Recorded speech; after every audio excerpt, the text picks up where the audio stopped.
नमस्कार बंधुगण, आज के आमी आपनादेर सामने नतून एकटी भिडियो निये एसेछि। प्रतिमार माथा किभाबे सेट करबेन। अनेकेई कमेंट करेছে যে प्रतिमाते माथा किभाबे सेट करा হয়, तो तादेर জন্য आजकेर এই ভিডিওটি। পুরো ভিডিওটি আমি আপনাদেরকে স্টেপ বাই স্টেপ দেখাবো। তো চলুন ভিডিওটি স্টার্ট করার আগে আমার চ্যানেলে নতুন হয়ে থাকলে চ্যানেলটি সাবস্ক্রাইব করে বেল আইকনটি অল করে আমার পাশে থাকুন। তো বন্ধুগণ, প্রথমে আমি ডাইস থেকে মাটি দিয়ে মুখের ছাপ তুলে নেব। এই ডাইসটি আমি নিজে হাতে বানিয়েছি মাটি দিয়ে, এর নাম দিয়েছি HD1। নাকের দিকটা যাতে ভালোভাবে ওঠে সেই জন্য মাটিকে সামনের দিকটিকে একটু চোখা করে নিতে হবে। এবার আঙুলের ঠাসা দিয়ে ডাইসটিকে হাতের সাহায্যে আস্তে আস্তে ঘুরিয়ে ছাপ তুলে নিতে হবে। তাই বেশি চাপ দেওয়া যাবে না, যেহেতু এটি মাটির ডাইস তাই আস্তে আস্তে হাতের সাহায্যে ঘুরিয়ে ছাপ তুলতে হবে।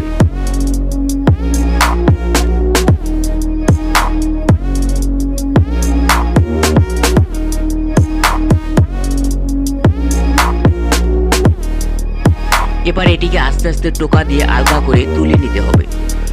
তো বন্ধুগণ, যে জায়গাতে টোকা দিবেন সেই জায়গাতে অবশ্যই চটের বস্তা কিংবা মোটা কাপড় পেতে নেবেন, তা না হলে কিন্তু ডাইসটি ভেঙে যাবার আশঙ্কা থাকবে।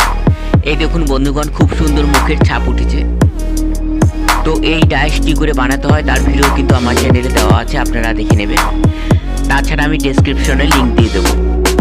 এবার আমি কাঠি সেট করার জন্য কিছু পরিমাণ খড়কে মুড়ে গোলাকার করে সুতো দিয়ে বেঁধে নেব। মাটি দিয়ে যে ছাপ তুললাম তার পেছনে যে গর্ত আছে সেই গর্তটি ভরাট করার জন্য আমি এই কিছু পরিমাণ খড়কে গোলাকার করে বেঁধে নেব। আপনারা চাইলে শুধু মাটি দিয়েও ভরাট করতে পারেন।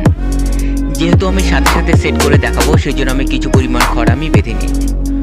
শুধু মাটি দিয়ে ভরাট করেও করা যায়, কিন্তু ওখানে একটি কাঠি সেট করতে হবে এবং কাঠিটিকে চাপ দিয়ে বসিয়ে দিতে হবে, তাই কাঁচা অবস্থায় ভেঙে যেতে পারে, সেই জন্য পেছনে কিছু পরিমাণ খড় দিয়ে নেবেন।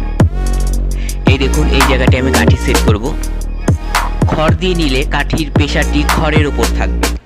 এই দেখুন, এবার আমি চাপ দিয়ে কাঠিটিকে সেট করে নেব। যেহেতু মাথাটিকে চাপ দিয়ে বসাতে হবে সেই জন্য কাঁচা অবস্থায় মাথাটি হয়তো ভেঙেও যেতে পারে, সেই জন্য আমি কিছু পরিমাণ খড়কে মুড়ে বেঁধে নিয়েছি। এবার কাঠিটিকে গাঁথার জন্য নিচের দিকটা ব্লেড দিয়ে চেঁচে নেবেন। এই দেখুন, চোখা হয়ে গেছে। এবার আমি এটিকে গর্তের ভেতরে ঢুকিয়ে মাটি দিয়ে ভরাট করে নেব। তো বন্ধুগণ, আপনারা অনেকেই হয়তো জানেন আমার ভিডিও আপলোডের সময় বিকেল 5টা, বিকেল 5টার মধ্যে আপনারা আমার ভিডিও পেয়ে যাবেন। আপনাদের আর্ট অ্যান্ড ক্রাফট ক্যাটাগরি যে সমস্ত ভিডিও প্রয়োজন আমাকে কমেন্টে লিখে জানালে আমি সেই ধরনের ভিডিও আপনাদেরকে দেখানোর চেষ্টা করব।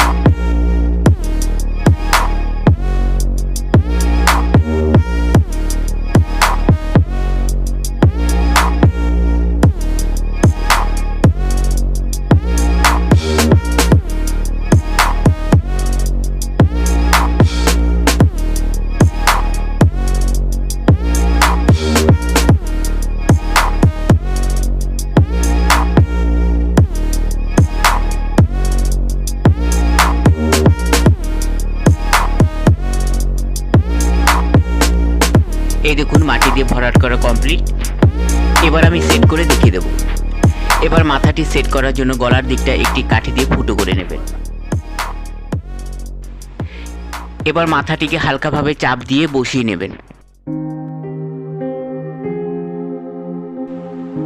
এবার কিছু পরিমাণ মাটি অ্যাড করে গলা তৈরি করে নেবেন। গলা বানাতে যেখানে যতটুক মাটির প্রয়োজন হবে সেখানে ততটুক মাটি অ্যাড করে গলা তৈরি করে নেবেন। তো বন্ধুগণ, এইভাবে আমার এই পদ্ধতি অবলম্বন করে আপনারা মাথা সেট করবেন, দেখবেন খুব সহজে মাথা সেট করতে পারবেন। আর কোথাও বুঝতে অসুবিধা হলে আমাকে কমেন্টে লিখে জানাবেন, আমি কমেন্টে রিপ্লাই দেবো।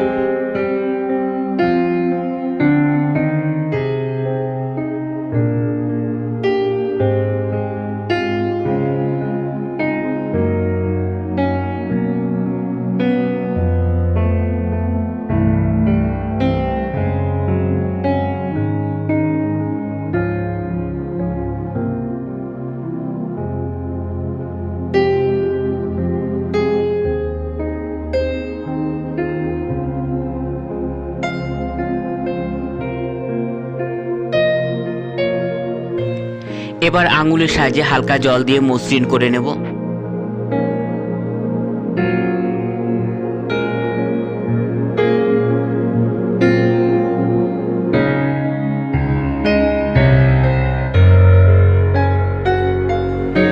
এই দেখুন বন্ধুগণ, গলা পুরোপুরি কমপ্লিট। এবারে 15 মিনিট পর ভেজা পাপড়ি শুকিয়ে গেলে মাথাটিকে সাথে সাথে তুলে নিতে হবে। এই দেখুন বন্ধুগণ, মাথাটি খুব সহজেই উঠে আসছে। এবার মাথাটিকে আপনারা যত খুশি তুলতে পারবেন এবং লাগাতে পারবেন। তো বন্ধুগণ, এইভাবে প্রতিমার মাথাটিকে তুলে নিয়ে রং করে প্রতিমার চোখ নাক মুখ আঁকলে কিন্তু ভীষণ সুবিধা হয়। দেখুন বন্ধুগণ, ইজিভাবে মাথাটি কিন্তু তোলা যাচ্ছে, খুব সহজেই উঠে আসছে। তো বন্ধুগণ, আপনারা দেখবেন ছোট প্রতিমার ওপর হাত রেখে চোখ নাক মুখ আঁকতে কিন্তু ভীষণ অসুবিধা হয়। সেই জন্য এভাবে মাথাটি সেট করে নিয়ে তুলে নিয়ে চোখ নাক মুখ আঁকবেন, দেখবেন ভীষণ সুবিধা হবে। তো এই ছিল আজকের ভিডিও, দেখা হবে নেক্সট ভিডিওতে। নেক্সট ভিডিও আসছে জন্মাষ্টমী উপলক্ষে বাসুদেব এবং শ্রীকৃষ্ণ।